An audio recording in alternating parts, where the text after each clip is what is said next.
Hey everyone, this is Sam from Bigfoot Books, here to give some commentary on No Man Knows My History, Chapter 2. If you want to skip ahead to Chapter 3 and just want to focus on the audiobook, go ahead. But for those that want to hear me go off on this really interesting chapter, let's get into it.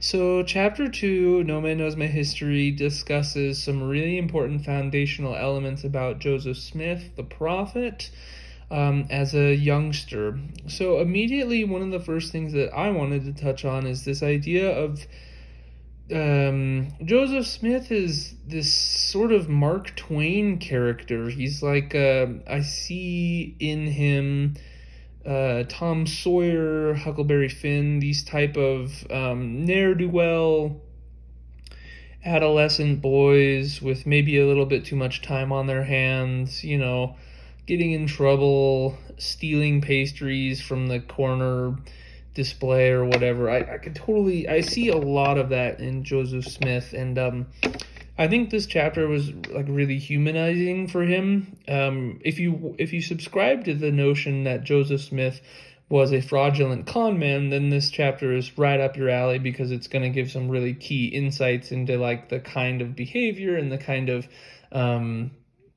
activities that Joseph Smith was involved in from very early on before the translation process of the Book of Mormon. So that's really important to listen to if you're someone who believes that Joseph Smith is unjustly criticized for being the worst human being ever. Then this chapter I think is also good because it's not just 30 minutes of Fawn Brodie dunking all over Joseph Smith's character. It's more just like, look, this is who he was, this is the kind of people he hung out with and things like that. So I think that's really cool. He's got this very Mark Twain sort of mischievous teenager archetype going for him.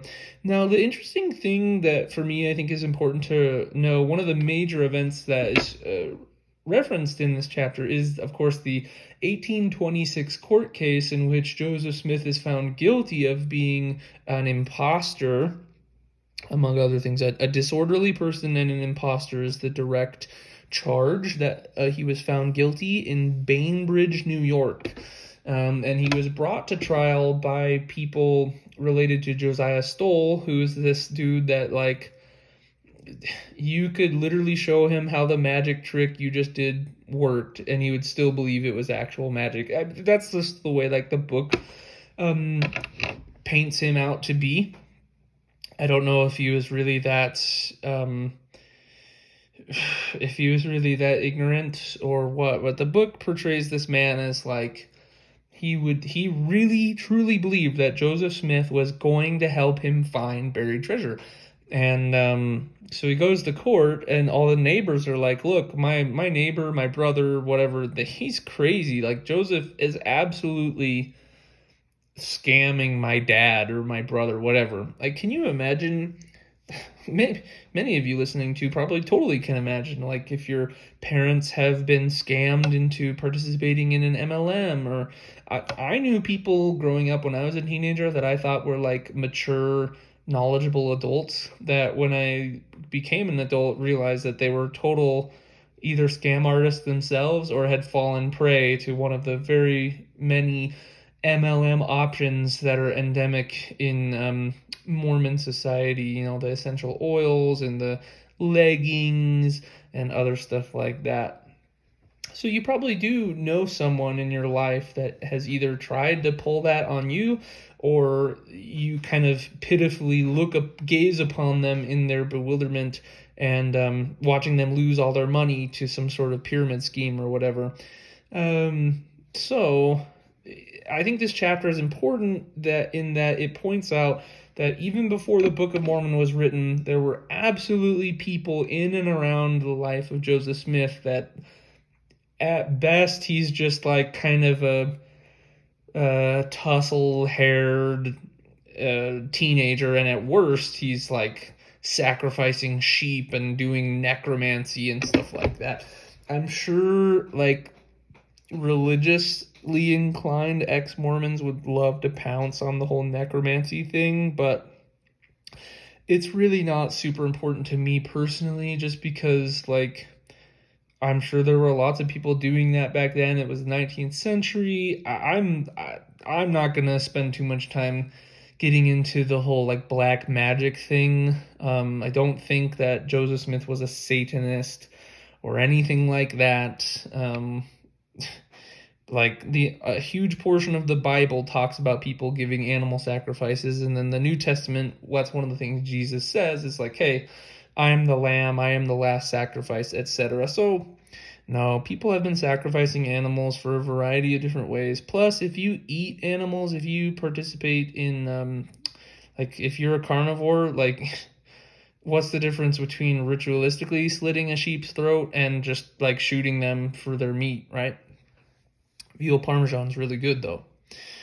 It talks about this 1834 book, Mormonism Unveiled, that is like not really a reliable source because it's basically just like a bunch of people who hated the church talking bad about the church, but I kind of want to read it just to see what they had to say. Again, not that it's a reliable historical document, but that it is a reliable historical document, and that people were so bothered by the Mormons around them that they thought it was going to be useful to them to compile all of these accounts of how many people had been duped or who had been done wrong at the hands of Joseph Smith. I also love this dude. This guy's name, one of these guys that's writing about Joseph Smith, his name is Abner Cole, fine, and his pseudonym is Obadiah Dogberry. That is hilarious to me. I don't know why, but I think that is awesome.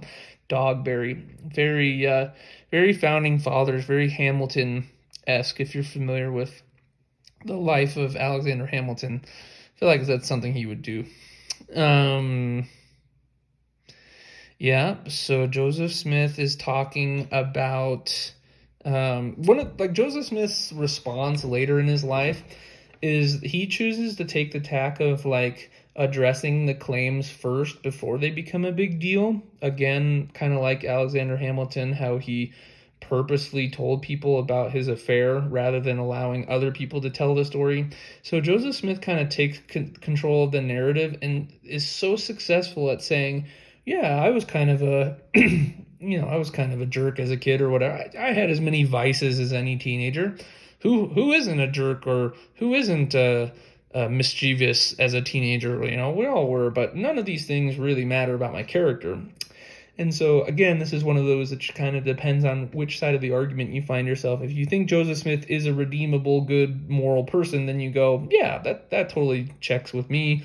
I mean, I personally, I get that. I did things as a teenager that, I wouldn't want to be held against me now. I'd hope people would extend me forgiveness for the silliness that I enacted as a teenager. And I would say the same thing, is that even though I did do some silly stuff as a teenager, I personally don't think any of what I did, any of my unsavory activities as an adolescent, I don't think reflect poorly on me. The person I am today is so different. The difference is, I think, with Joseph Smith, it's not like he does all this stuff and goes to court when he's 21 years old and then suddenly is this changed man and prophet. It's no, this dude went to court 26 times throughout his life. Again, if you are someone who sides with the church, this is proof that the institutions of man were out to get Joseph Smith. Satan was pulling out all the stops.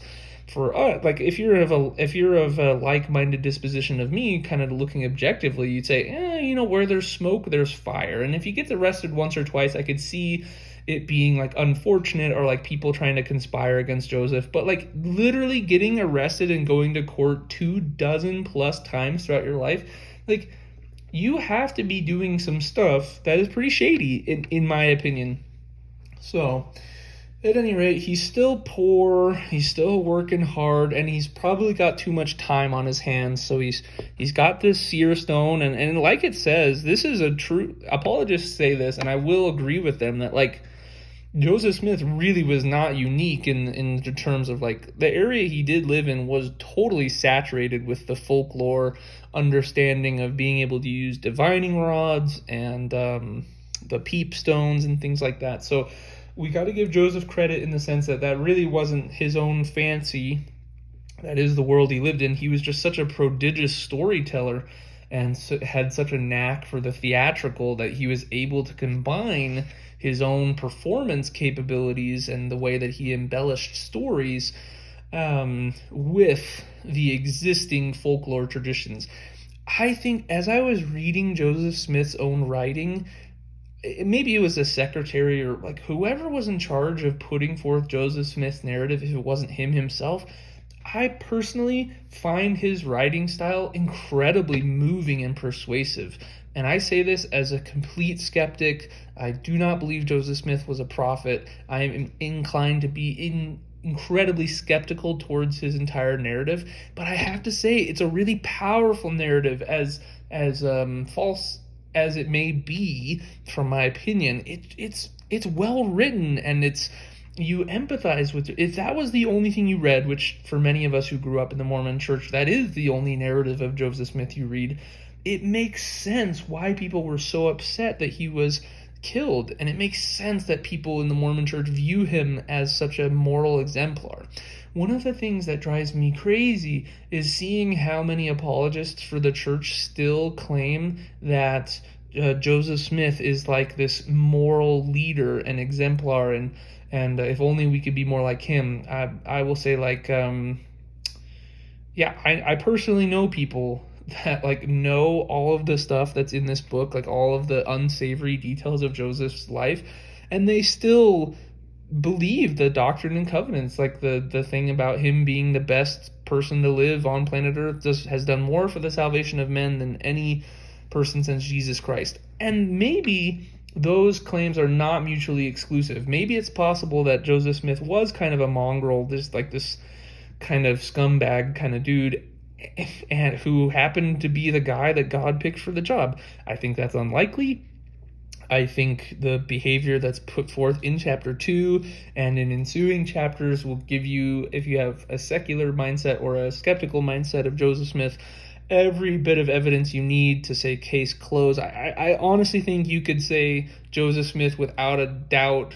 If you're in a jury and if you're in a court case trying to prosecute Joseph Smith for being an imposter, like let's say we recreated the 1826 trial from Bainbridge, New York, in today, but over the course of Joseph's entire years, like the Kirtland years, the Nauvoo years, the Kirtland Bank Security Society, or whatever it's called, Safety Society fiasco, the polygamy. If you took Joseph Smith to court today with the 19th century evidence that we have, I think we would find him guilty. I don't know what kind of like sentence that would be. It would depend on the different things of which he was accused. But could we prove, or at least sufficiently show to a jury to persuade them to vote with confidence that Joseph Smith was not a prophet? I think using almost chapter 2 by itself, you could say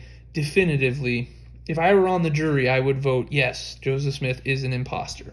I think one of the strongest, most condemning points is Isaac Hale confronting Joseph when he's trying to elope with Emma Hale, and he's like, look, dude, you are an imposter. Like, I am not having any of this crap. Isaac Hale gets portrayed in Mormon literature and media as like this kind of like drunk, haggard, like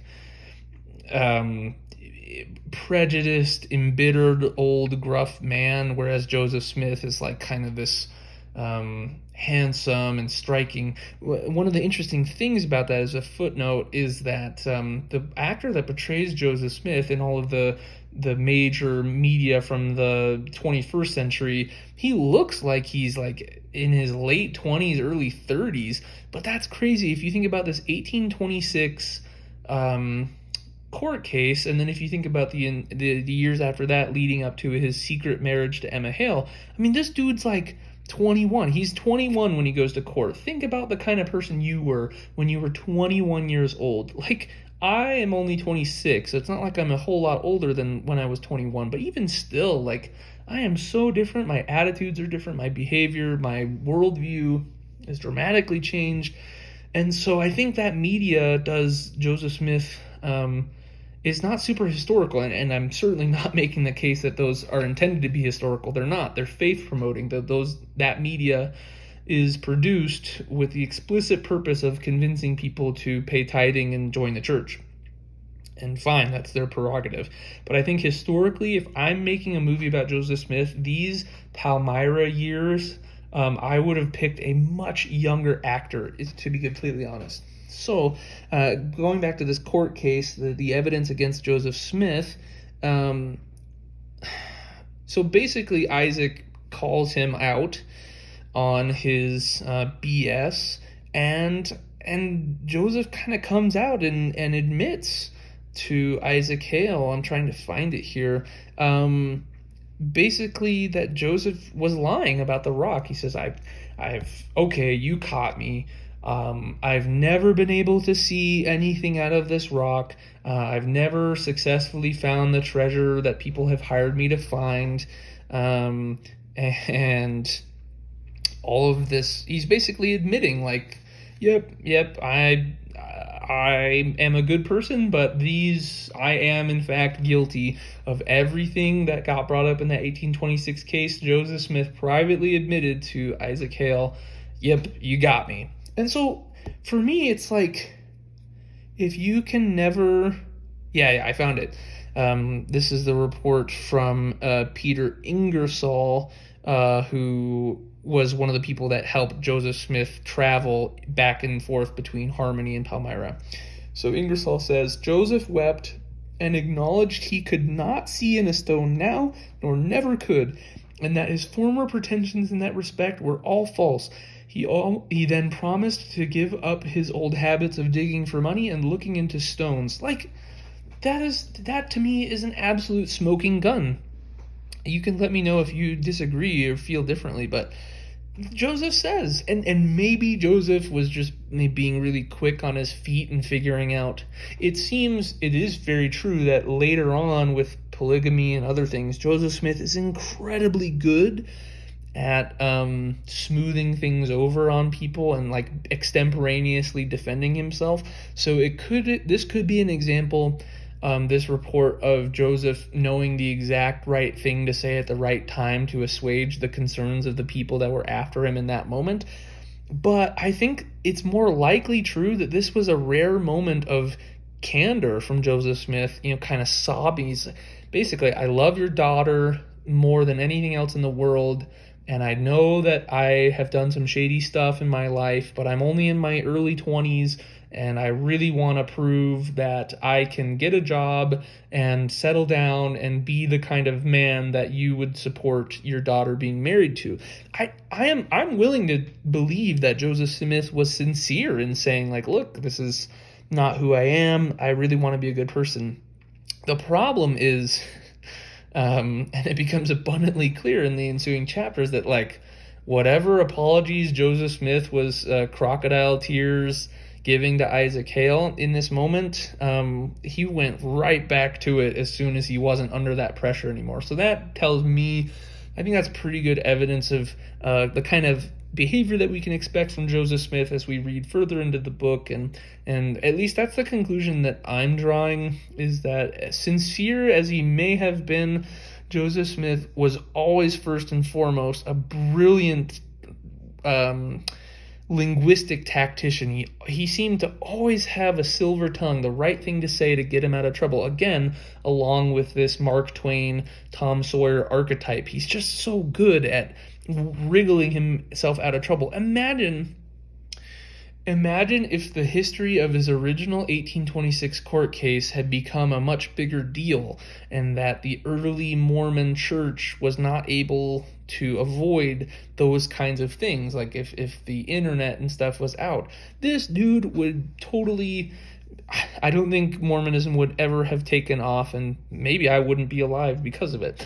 That being said, I mean, there are televangelists and people right now on the internet and in their mega churches in Dallas and whatnot that are doing all the same stuff Joseph Smith did and still getting away with it, and they are millionaires. There's this video of Kenneth Copeland like justifying to his congregation, which is like millions of people tune into his like weekly faith broadcasts, and it's this video of him like telling everyone how God called him, because that's the phrase that evangelicals use. It's like, oh, God called me to this. He called me to do this.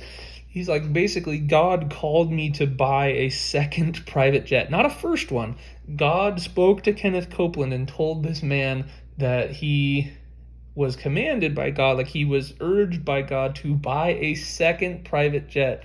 This is just stupid. And maybe I should fact check myself. It may not be a second one, but the video is definitely him saying basically, well, you guys have given me your money through your donations, and the Lord has blessed me, and I'm buying this jet. It's just crazy. So we're going to see more stuff like that of Joseph. But I'm really rooting for Isaac Hale because he gets such a bad rap. He is not well and historically represented. From the stuff that I've read, I think that the Mormon media does Isaac Hale very wrong. They vilify him. He's very convenient as the person that serves as the barrier between Joseph Smith and his would-be suitor, like his would-be wife, Emma. And I just don't think that's historical. It seems to me that Isaac Hale was a much better man than the portrayal of him that I saw growing up. And so there we have it. We've got this chapter in which Joseph Smith is revealed to have been involved in a great deal of folk magic, that he wasn't alone. He really was in a community of people that totally genuinely, earnestly believed that you could use a divining rod to find the source of water, or you could find buried treasure. Like he wasn't the only one digging for Spanish silver or treasure buried under rocky soil. But that being said, this chapter establishes that Joseph was not like his contemporaries because he possessed a preternatural intelligence, wit, cleverness, and speaking and writing ability. Like, consider that this chapter talked about how he told his mom, basically, I don't want to go to church. I can learn more taking the Bible out into the woods in like 1 hour. I'm paraphrasing. I could learn more reading the Bible by myself in the woods than thousands of sermons could ever provide my spiritual. And so I don't know if he meant that spiritually in the sense of like just pondering and praying in a moment of silent contemplation, which I think can totally bring good insights spiritually. But what I'm taking from that is Joseph Smith grew up reading the King James Bible, which is not a literarily simple book. You have to have at least some sort of reading capacity in order to understand it. So he grew up reading the Bible, and he was confident enough that he could say he could read and extrapolate verses on his own and expand upon them in his own storytelling gifts. So what this tells me is that the narrative that Joseph Smith was some sort of hick farm boy is just not historical. I really feel like Joseph Smith, he could read, it's very clear, at least later in his life, that he was a gifted writer. Not only was he a good writer, but he was gifted. His theological writings are really persuasive and well written. Not to say that he was like Victor Hugo or anything. He definitely is boring sometimes. The Book of Mormon is heinously boring in certain spots and repetitive and redundant. So please don't I'm not saying that Joseph Smith is like Chaucer or anything, but from what he's trying to do, which is convert people to his vision of salvation through Christ, I think he's super successful. And so despite this court case in 1826 and other accusations from dozens of people who knew the teenage and young adult Joseph Smith, he managed to crawl out of that PR storm. Again, early 19th century being a little bit different than today's age of the internet. And he didn't get canceled. He made it out. And it did not really seem to follow him into his theologically mature career. It did not seem to pose a gigantic challenge to the early members of the church. And as we read more, perhaps we'll discover more context to test that claim. That's about all I have for chapter 2. You can always reach out to me if you have your own thoughts. So the next chapter 3, is going to talk about Joseph Smith's fascination with the indigenous artifacts around upstate New York, which forms a huge part of the impetus for the composition of the Book of Mormon. So I hope you're enjoying No Man Knows My History. This is my second time reading the book, and every page I'm reading, I learn a lot more. I recommend that you download the PDF of the book because there are a great deal of details that I've left out in the audiobook, as I have focused only on the text and not the footnotes. There is a great deal of very well detailed footnotes throughout all of these chapters, starting in chapter 2 and throughout the rest of the book. So if you want more of the details, or want to just check the sources to make sure that I am reading this in good faith and not interpolating my own bad takes, feel free to download the PDF. I do believe it's free out of Google. So that's that. Hope you have a great rest of your day, and I will see you next time on Bigfoot Books' presentation of No Man Knows My History.